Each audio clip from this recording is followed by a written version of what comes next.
ஸ்ரீ மாதிரே நமகா. சென்னை அடையார் சர்வசக்தி பீடத்திலிருந்து அருள்வாக்கம்மா ரேணுகா தேவி.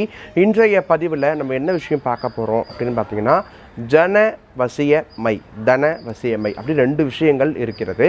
அந்த விஷயத்தை பற்றி தான் இன்றைய பதிவில் நான் உங்களுக்கு சொல்ல போகிறேன். இந்த பதிவு யார் யாருக்கு அப்படின்னா, வியாபாரிங்களுக்கு, சாமி ஆடுறவங்களுக்கு, பல மக்களை சந்திக்கக்கூடிய அரசியல் பிரமுகர்களுக்கு, அதுக்கப்புறம் மக்களுடைய ஈர்ப்பு தேவைப்படக்கூடிய நபர்கள், பணவசியம் வேண்டிய நபர்களுக்கு இன்றைய பதிவு ஒரு தெளிவான பதிவாக, விளக்கமுள்ள பதிவாக இருக்க போகுது. இந்த பதிவை பார்க்குறதுக்கு முன்னாடி நம்மளுடைய சேனலை இது வரைக்கும் சப்ஸ்கிரைப் பண்ணாதவங்க பண்ணிக்கோங்க. வாங்க வீடியோக்குள்ளே போகலாம். பலரும் என்கிட்ட கேட்கக்கூடிய கேள்வி, அம்மா நீங்கள் பலவித மைகள் சொல்லியிருக்கிறீங்க, நாங்கள் ஒரு தொழில் பண்ணிக்கிட்டு இருக்கிறோம், நாங்கள் துணி கடை வச்சுருக்கிறோம், மளிகை சாமான் கடை வச்சுருக்கிறோம், எங்களுக்கு 2 வருஷத்துக்கு முன்னாடி நல்ல வியாபாரம் இருந்தது, கடந்த ஒரு 3-4 வருஷமாக வியாபார நலிவு ஏற்பட்டிருக்குது, அது மட்டும் கிடையாமல் எனக்கு பக்கத்து கடையில் ஒரு கடை இருக்குது, என்னை விட குவாலிட்டி கம்மியாக தான் கொடுக்குறாங்க, ரேட்டு அதிகமாக கொடுக்குறாங்க, நான் குவாலிட்டி நல்லா கொடுத்த போதும் ரேட்டு கம்மியாக கொடுத்த போதும் ஜனங்க என்னை தேடி வர்றதில்லை.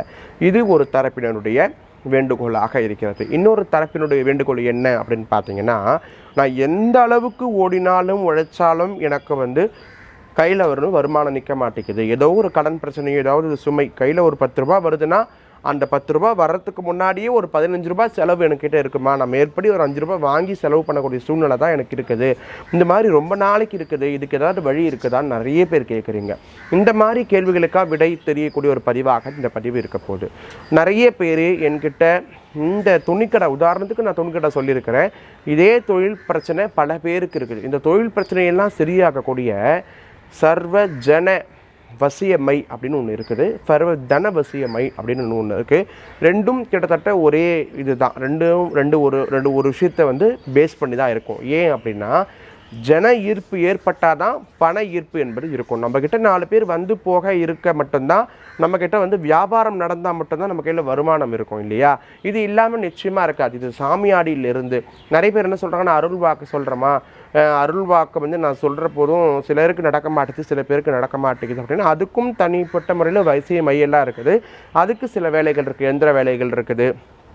இதே மாதிரி வியாபார வசிய தகுடுன்னு ஒன்று இருக்குது. அதை நம்மளுடைய வியாபார ஸ்தலத்தில் பிரதிஷ்டை பண்ணும் பொழுது, அதை நம்ம வச்சு பூஜை பண்ணும் பொழுது நம்மளுக்கு ஜன ஈர்ப்பு ஏற்படும். அதையும் தாண்டி நம்ம ஒரு மை வச்சுருக்கோம். அந்த மை சர்வ ஜன தன வசிய மை. இந்த மையை தினசரி நம்ம நெத்தியில் இட்டுட்டு வரும்பொழுது, புருவத்துக்கு மதியில் இட்டுக்கிட்டு ஏதாவது ஒரு அம்பாள் கிட்ட அர்ச்சனை பண்ண குங்குமத்தை நெத்திக்கு அந்த மைக்கு மேலே இட்டுக்கணும். அப்படி இட்டுட்டு நம்ம வழிபாடு பண்ணும்போது ஒரு நிச்சயமாக ஒரு 48 டேஸ்லேருந்து ஒரு 90 டேஸ்க்குள்ளே, அதாவது 48 நாள்லேருந்து 90 நாட்குள்ளே உங்களுக்கு ஜனம் அந்த கடைக்குள்ளே நல்ல நடமாட்டம் ஏற்படுவதை நீங்கள் கண் கூட பார்க்க முடியும். உங்களுக்கு அந்த ஜனம் பொழுது தொழில் நடக்கிறது மூலிமா நிச்சயம் வருமானமும் உங்கள்கிட்ட தங்கியிருக்கும். மகாலட்சுமி கண்டிப்பாக உங்களுடைய கடையில் குடியிருப்பா. வேண்டிய அன்பர்கள் இந்த ஜனதன வசிய மையை வாங்கி பயன்படுத்தி பாருங்கள். ஏற்கனவே நிறைய பேர் வாங்கி பயன்படுத்திக்கிட்டு இருக்கிறாங்க. இந்த வசிய மைக்கு எந்த விதமான மந்திர பிரயோகமோ அல்லது பூஜை முறையோ விரத முறையோ வேண்டிய அவசியம் கிடையாது. அதுதான் அது ரொம்ப விசேஷம். இந்த வசியமை எல்லாருக்குமே எடுக்கும். நல்ல பலன் தரக்கூடிய ஒரு வசியமை. இது பல தரப்பட்ட மூலிகைகளை கொண்டு, லக்ஷ்மி வசீகர மூலிகையை கொண்டு நம்ம செய்திருக்கிறோம். அந்த மையை வேண்டிய அன்பர்கள் உங்களுக்கு வேணும் அப்படின்னா ஆலய அலுவலக எண்ணுக்கு தொடர்பு கொண்டு நீங்கள் அதுக்கு உண்டான கட்டணத்தை செலுத்தி வாங்கிக்கலாம். இது சம்பந்தமாக ஏதாவது கருத்துக்கள் இருந்தால் உங்களுடைய கருத்துக்களை கமெண்ட்ஸ் மூலிமா தெரிவிங்க. நிச்சயம் இது வரக்கூடிய பதிவில் அதுக்கான விளக்கத்தை கொடுக்குறேன். நன்றி. சிவாய நம.